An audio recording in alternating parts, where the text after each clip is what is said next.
Welcome to USA Global TV and Radio, where our mission is to provide education, entertainment, hope, and inspiration. USA Global TV and Radio connects you with experts and audiences all around the world every single day to help you succeed in business and to live a richer life. Visit us at usaglobaltv.com to learn about career and life-changing training and mentoring programs like the Listening Mentor. Subscribe to our newsletter to stay informed about our special programs and offers. Discover how you can become a guest on one of our shows or a host or producer of a USA Global TV and Radio show of your very own. That's USA Global TV and Radio, where the doctor is always in.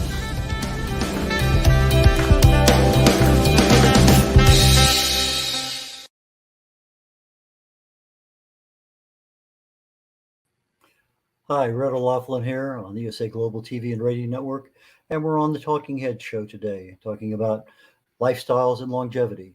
And before I begin today, I want to announce that yesterday I published my ebook on understanding the causes of Alzheimer's. I've written over 40 articles on Alzheimer's over the last several years, and it's a compilation of those 40 plus articles, what we understand through my research. I research the human body. In fact, let me do this. Let's just get into the first part of the slide, and then the rest will be easy enough to do. There we go. And as we go through, I'll explain. Introduction. Just did that. Disclaimer. I'm a researcher. I'm not associated any part with the medical industry or pharmaceutical industry. My first love was chemistry. I fell in love with it at 15 years of age, a sophomore in high school. I got a degree in it. And unfortunately, I didn't get a chance to practice it at all because I got an invitation to Vietnam. By the time I got back, I was a little behind the power curve to do that, regardless. Nowadays, I research the human body at the cellular level, chemically speaking. I look for cause and effect relationships. Treat a cause, fix a problem. Treat a symptom, and you'll always be treating symptoms. So if I know that if I do something and will stop this reaction from happening, I may want to, that may be my goal. Or maybe I want to accelerate that particular action. There are things in there that we can do. And we'll talk a lot more about those in the presentation today. But I also had a mentor a while back, and he was talking about what do wealthy people do. Well, I was thinking about it as I was putting together the slides. And if you want to be healthy, you ask yourself, what do healthy people do? And you do those things. And then the second side, the other side of the coin is, what do unhealthy people do? Don't do those things. So if you're overweight, you don't exercise, people smoke, they eat whatever, don't do the things that are unhealthy. And we're going to get into a lot of detail because our primary focus today is lifestyles and longevity. So let's just jump right into that. And I see I was going down the path here a second ago about the Alzheimer's book that I have is a compilation of a bunch of research that I've done over time that talks about individual causes of things. We know that this causes that and that causes that. If you are treated for something, and so our medical industry will treat symptoms.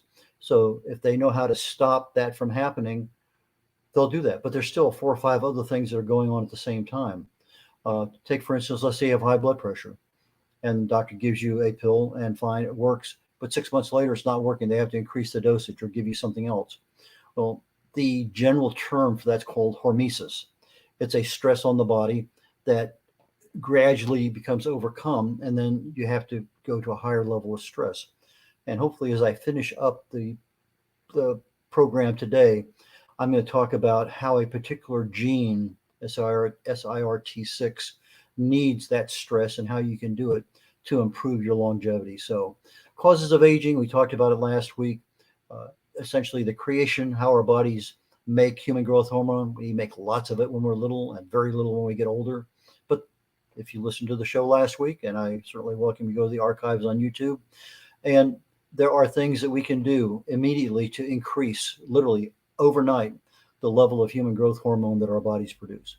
The other side of the equation we didn't talk about last week is our telomeres.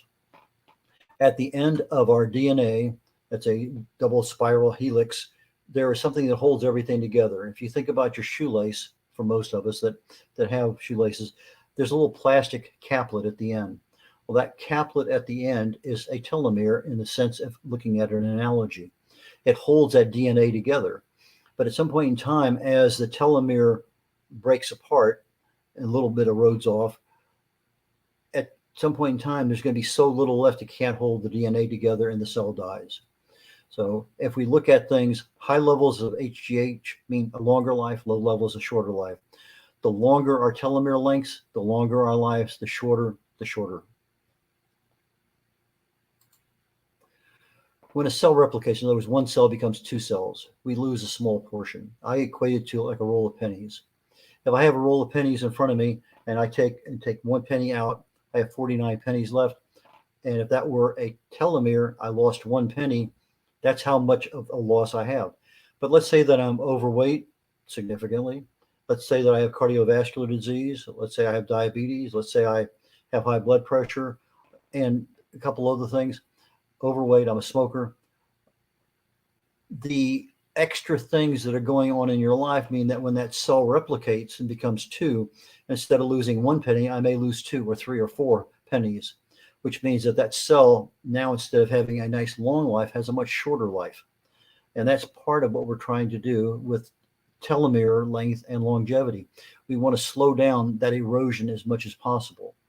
And so when we eat nutritionally balanced diets, we exercise regularly, we keep our stress levels low, we avoid toxins, that telomere is as long as it can be each time that cell replicates. But again, if I start having hormone imbalances, I accumulate stress, I don't exercise, my diet habits are poor, depressed, anxiety, obesity, I'm not paying attention to the toxins accumulating, I'm a smoker, I drink excessively.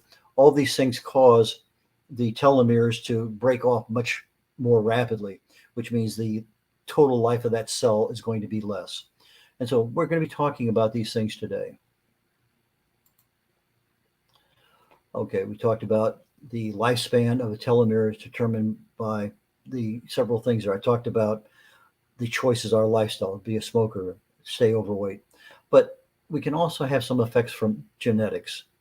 Epigenetics is a term that says the genes do this, but the influence on the genes doing this or that is called epigenetics.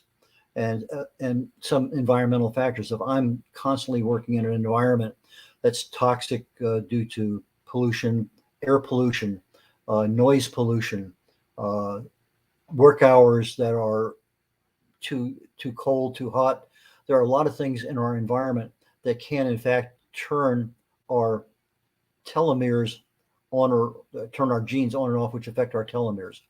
But as we age, just the normal process of aging is one of those things. If you're looking at what can turn these things off, well, age is one of them. We talked about lifestyle choices. Are you eating a healthy diet? What does that really mean? Are we keeping our environment fairly clean? Are we not eating the toxins that are available in most of our foods? So those kinds of things are all affected by epigenetics. And so let's just move on here. So epigenetic factors, stress. Some people say they cause stress, but regardless, everybody is affected to some level by stress. And it's not the stress. Stress can happen to two people. One will reach out and grab a hold of it and not let it go. Others, it just blows right on by them. So the less stress that you have, the more stress management you do, the more control over a lot of things that happen in our body. Because stress is a producer of cortisol. Cortisol is one of those chemicals in the body, a hormone that loves to store fat. And if you happen to have a little bit of extra fat around your middle and your gut, that's a lot of that has to do with stress, because there's 4 times more fat receptors for cortisol to store fat there than anywhere else. Our diet we've talked about, we're talking about a diet that is healthy and basically over 30 nutrients the body needs every day. If you're not getting those nutrients, things can happen. If you're not getting enough vitamin B12 over time, it mimics Alzheimer's. You're not getting enough vitamin B1 over time, you end up with anxiety. You're not getting enough vitamin B3 over time, you're ending up with depression. There are a lot of things just by deficiencies in nutrients that affect our health, affect our emotional and mental health. Uh, Medicine, some of the medicines we have actually affect our epigenetic ability to turn genes on and off. Toxins, if you're not reading labels, you're not aware of what's going on in the foods that we choose to eat, the lotions and shampoos and toothpaste, any of the personal care products that we choose to use. Again, there's a lot of toxins in there. We just finished a 6-part series about 2 weeks ago on toxins in our health. A lot of things out there that are toxins, and if you're not aware of what they are, they have a tendency to accumulate. If you're eating all the time, the liver never has a chance to process them through. And when new food comes in, it's got to do something. It's going to store that toxin in a fat cell, and it's going to be there with you for a while. Um, Smoking, obesity, we know the dangers associated with those. But epigenetically, if we choose the right kind of diet, I can turn on that right kind of cell, which allows my telomere length to not erode as quickly. If I manage my stress, if I do my exercise. Now, exercise here is a little bit different than the HGH, the human growth hormone exercise. We said on that one, I need high intensity interval training. I need sprinting. I need something that I'm doing a lot of weightlifting and not a lot of heavy weights, a lot of frequency, a lot of stuff, heavy duty stuff. On the telomere, not so much. We're looking at not necessarily a more kinder, gentler exercise, but we're looking for a little bit more endurance. A real healthy walk can affect us. You go out and you walk at 2 miles an hour, probably no effect whatsoever. You bump that up to 3 miles an hour, which is a nice healthy walk. You start getting to 4 miles in a minute, you're doing some walking. But at 3 miles, it seems to be that break even point where, okay, now I'm starting to pay attention. So the exercise is starting to have an effect. But there are other exercises out there that can be done. And exercise on a regular basis gets more blood flow to the brain, more blood flow to all the organs in the body. And it's just one of those things that ought to be part of our lifestyle, not a diet per se. A diet means, for most people, it's a temporary situation. I'm going to go back to my lifestyle after I finish my diet. Well, many people view exercise the same way.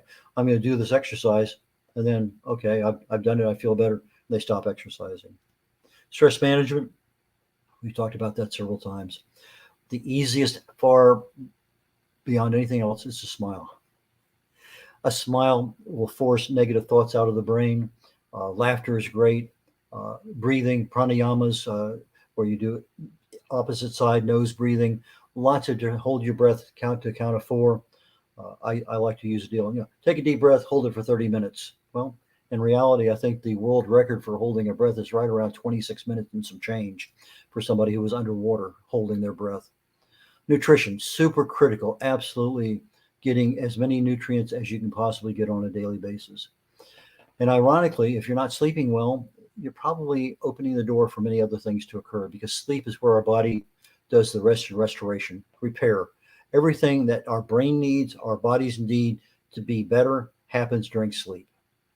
We have other factors that stress. We talked about that just a second ago, but you have psychological stress, that emotional stress that a mother-in-law can give you, or a problem child, or a coworker, or a boss, or that person in front of you at the light that's not moving and you're in a hurry. Psychological stress is different than physical stress. Physical stress means that maybe I went out and I ran 3 extra miles longer than I have, and I'm really just burnt out on whatever. So you have a couple different kinds of stresses, but those stresses need to be addressed. PTSD, again, I thought psychological stress. Childhood trauma is a psychological stress. And they found out that when they start measuring telomeres, people with PTSD, childhood trauma, battered women, and believe it or not, female caregivers, because they have a caring nature, that mother complex, they actually have a feeling that they put into their job more than males. Their telomeres are less. Postmenopausal women also have shorter telomeres compared to perimenopausal or normal or men. And there's just certain things because of our lifestyles that cause our telomere lengths to erode faster. And part of this presentation is awareness, and that's what we're doing, and part of it's education, and that's what we'll be doing. I think I may have bounced too fast. Okay, let's talk about exercise. Physical stress, good for you. Going out and running a marathon when you haven't done something before, you're not going to be able to do it, and it's bad for you. Over exercising is as bad as sitting on the couch and not exercising in the context of your telomere length. If you want to just, as say, couch potato, overactive, those things are there. I already mentioned the 2 miles versus 3 miles. If you're in an endurance run, or let's say that you run 5K, 10K routinely, two, 3, 4 times a week, generally speaking, your telomere length is going to be about 10 years younger than your same age person who does not run at all. So automatically, now it doesn't make you look 10 years younger, but it gives you an advance on aging, reduces risk of age-related disease by at least 10 years. We talked about high-intensity interval training, increasing human growth hormone, and that's something I can sprint a couple times a week and do that. Fasting does it literally automatically. But telomere length requires consistency. You need to be out there. If you're going to be doing let's say you're walking 3 miles an hour, and you're walking for 45 minutes, that's something you need to be doing 4 or 5, maybe 6 times a week to keep that consistency up. But we need to also look at how are we doing with regard to handling our stress. Physical stress, we can sort of feel that. We're tired when we shouldn't be. But the psychological stress, that PTSD, the other things that happen, that's something that's there in the mind, but most of the time we ignore it and think it's going to get better. But with the things that we can do, it's going to improve the overall length of our longevity. Let's talk just briefly about nutritional balance. I talked about 30 key nutrients that's needed. Dr. Terry Wahls wrote a book called The Wahls Protocol, WAHLS, Wahls. And there's 4 pillars to her. One is toxin removal, one's exercise, one's stress management, and one's diet. Diet, she talks about having leafy green vegetables, cruciferous vegetables, colored fruits and vegetables where the color goes all the way through the entire fruit or vegetable, like a blueberry, not like a eggplant. And then the other one is high quality protein. But in her diet, we're not talking about carbohydrates. It's just not one of those things in there. But the body needs as many things as it can get. And when you start adding extra calories and extra things it doesn't need, then you're confusing the issue. Most Americans are deficient in B vitamins, magnesium, iron, vitamin K2, vitamin D3, and calcium. But people with adequate levels of B, particularly B12, B1, B3, B9, vitamin C, vitamin E, all 8 components of vitamin E, for tocopherols and for tocotrienols, zinc, magnesium. People who have the minimum levels in their bodies and their telomeres have been measured, their telomeres are longer than people that are deficient in it. We talk about amino acids. We get the amino acids from the proteins that we eat. The master antioxidant is called glutathione. Well, glutathione is not something that we can take in. Yeah, they have glutathione pills, but it doesn't survive stomach acid. We actually need to make the precursor. So if I take in glycine, glutamate, and cysteine, those 3 amino acids will make glutathione. And things that are, let's say, super rich in glycine, glutamate, and cysteine are nuts and parsley, onions, kale, ginger, garlic, fish, chocolate, coconut, tart cherries, berries, beets, and many, many more. So those are the things. And if you look at the list, a lot of those are antioxidants. And glutathione is what they call the master antioxidant. In fact, if you have enough glutathione in your body, it provides a mechanism where a particular antioxidant for the brain is called PQQ, pyrroloquinoline, that it can actually be reactivated in the brain 25,000 times. So you have one molecule, and with glutathione present, it's continually being reactivated. So you end up with an army of 25,000 based off of that one molecule when it's in the presence of glutathione.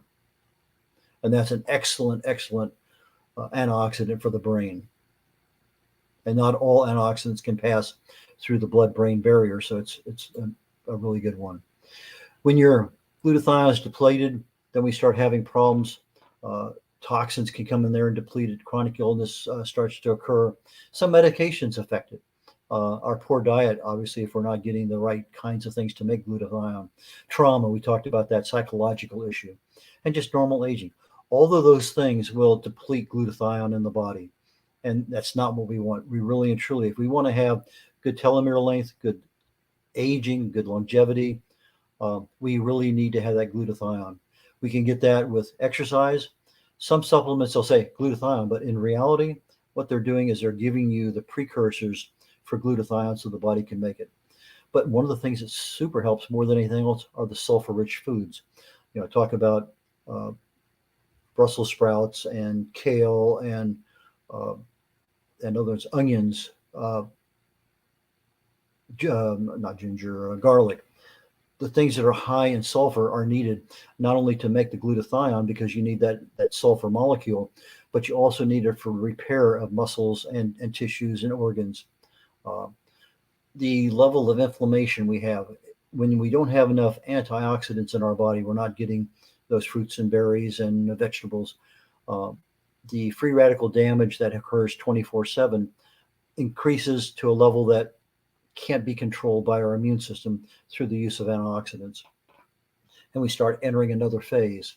That next phase is called oxidation. And that oxidation now starts to affect telomere length. It starts to affect many pathways to disease.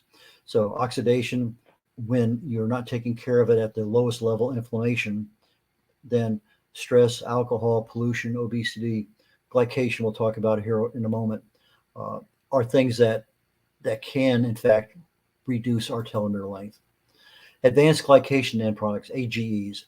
When we have a situation where sugar binds with proteins, they accumulate in the body. They're non-reversible. They're literally almost impossible to get rid of, but they cause us to look older. They cause our telomeres to shorten. They reduce our lifespan, but they also taste so good.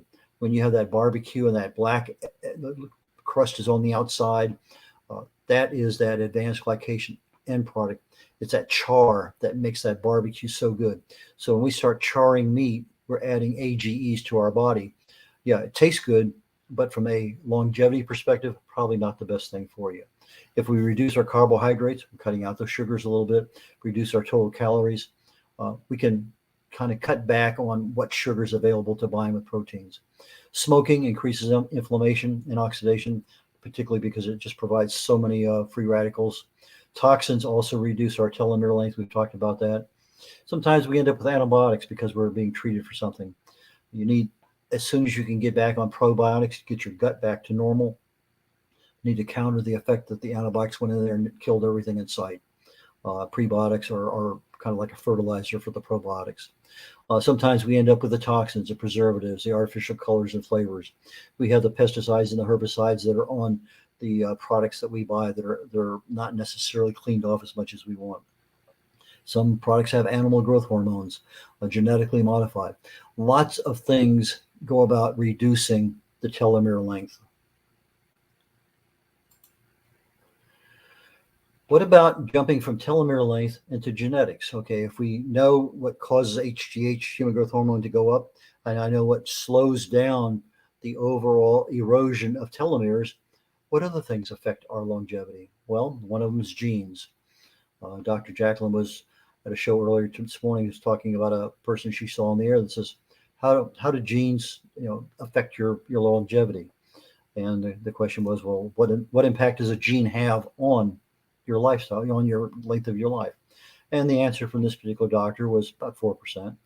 She asked me, I said, about 5% thereabouts. So generally speaking, about 5% a gene will actually activate. So if you have a gene for Alzheimer's, a gene for breast cancer, colon cancer, for anything else, if you can keep that gene turned off, great. If you turn the gene on, which you can do, it's like a light switch, then we want some genes turned on. There are a lot of good genes out there.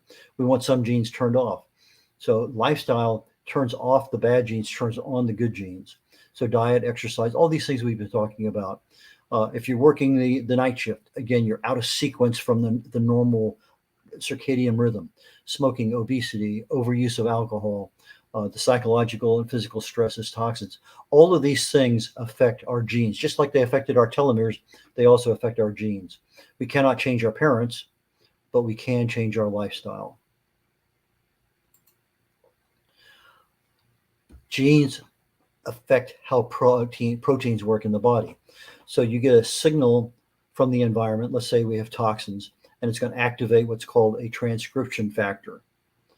And that transcription factor is going to go into the DNA and pull part of it. It's going to bind and pull part of that DNA sequence out and essentially make what's called messenger RNA. And that messenger RNA is going to then become part of our life. That transcription fire basically tells that protein, this is what I want you to do now. So if I'm turning on a good protein, okay, I want you to go do this. Exercise, good diet. Let's turn that one on and make things happen. Or if I'm doing those kinds of things that I want to turn something off, by diet or exercise. But if I'm not paying attention and I'm turning off a good gene, then that protein is going to be at our detriment. Transcription is a biological term. It basically means I'm going to photocopy, I'm going to sequence a certain section of my DNA to mRNA. We've heard the term mRNA with regard to vaccines, particularly here with COVID. Well, that mRNA carries information to create what's called proteins, peptides, through a process called translation.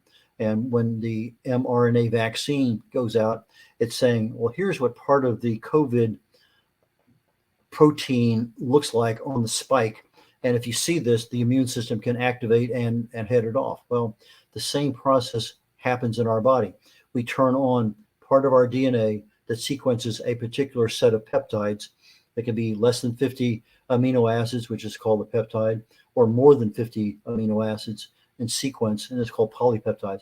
But those go through a process called translation, and that final molecule, whatever size it is, actually influences our health and our longevity.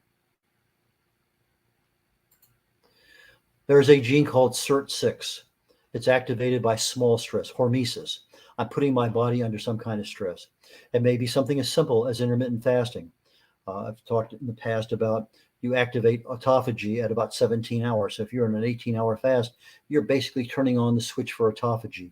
That's where the recycling trucks, the trash trucks, garbage trucks all show up, jump into the bloodstream, go by each cell and saying, give me what you got. And they take away the trash at the cellular level. But if you activate that through fasting, now all of a sudden you're turning on the switch for the SIRT6, which now means that you're probably going to live longer, because that SIRT6 will go in and take a look at DNA mutations and say, this needs repair. So let's get the right mix of proteins to make that repair and get those things done.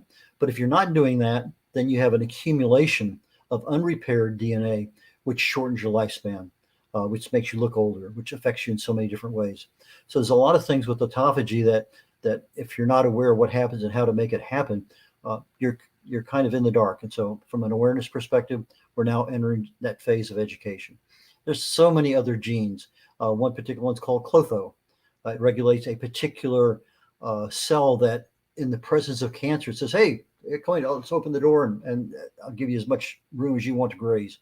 But we also have a couple other ones, the DNA 5178, the NDT 237. They're actually there as a precursor to not allow disease to just start because of oxidative stress. Lots and lots of things going on there.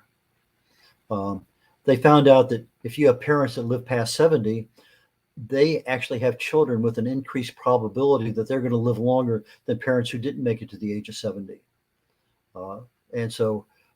And I think it's 17%, if I remember right, that percentage applies. So, if you had two parents that live into their 90s, now, does that mean the children are going to live into their 90s? No, but it means they'll probably live past their 70s and past those parents who didn't live that long, their children. Now, we said early at the beginning of the show, any gene probably has about a 5% chance of being turned on or off, and it's by our lifestyle choices. But when you start adding up the factors from our parents, from our lifestyle choices, if we can have an impact on how long we're going to live, that adds up to about 20% in the big scheme of things, because we're turning on more of those good genes and turning off more of the bad genes. And we're right at 30 minutes on today's program. Next week, number 3 out of 6, we're going to start looking at some healthy habits. What kind of lifestyles? Now, we've talked about a bunch of them already with exercise and stress management and diet and stuff, but let's do a deep dive into what are some of those things that we can do right now to make some changes in our life, incrementally, if no other way, to make our life healthier. I have 3 books now. I need to add the other one. I should have done that earlier. Didn't think about it. But The Joy of Ageless Health talks about the primary causes of disease, your stress, toxins, radiation, inflammation, infection, diet, and expectations. Longevity Secrets for Healthy Aging. A lot of the things I'm talking about in this particular show come from that book. Talks about your human growth hormone, your telomere length, and I also have sections in there on brain health and heart health. So with that being said, as I mentioned at the beginning of the book, Understanding the Causes of Alzheimer's is my latest book out. It's in ebook form right now, hopefully available. My author account says it's available, but I haven't been able to find the link on Amazon, but I'm going to get that out as quickly as I can. I'm keeping the prices low this particular week, 99 cents for the ebook, and as low as I can set the price on the paperback. I'll be doing that for the next several days. Hopefully the paperback will be out in the next 24 to 48 hours. And with that, conclude this week's version of Talking Heads, and we're talking about longevity and lifestyle. Thank you, Dr. Jacklin. We'll catch you again next week.